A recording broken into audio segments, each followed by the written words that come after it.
The GCSE PE course is a course which is 60% examination. The students will sit two papers at the end of year 11, and both papers are made up of multiple choice, short answer and extended answer questions.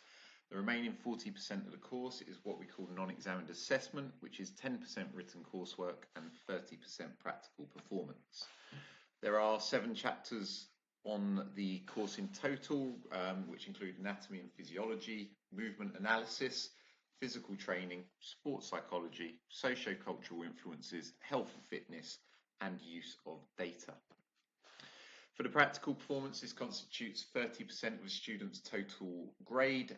They must have 3 sports that are put forward for this: 1 individual sport, 1 team sport, and a 3rd sport that can be individual or team. All activities that are used must come from a pre-approved list from the exam board. Students must be doing these sports either outside of school at a club or as part of a school HHX club. In terms of assessment, they're assessed on skills in isolation, which would be drills, and also within what they call the full context, which is a full version of that sport. So, for example, 11-a-side football. Students should be aware that they can use activities that they do outside of school that we don't offer at school, but to use these does require quite extensive videoing of evidence that you then submit to us.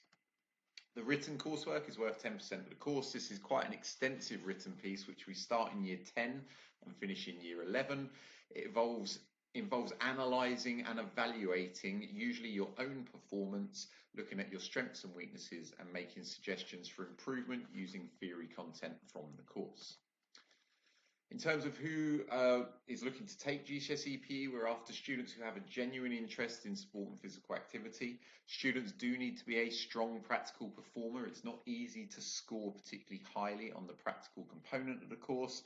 Students do need to be organised when it comes to the written coursework and the practical and gathering evidence for that. It's quite a large project to manage. It would also be an advantage to be particularly strong in science and English language.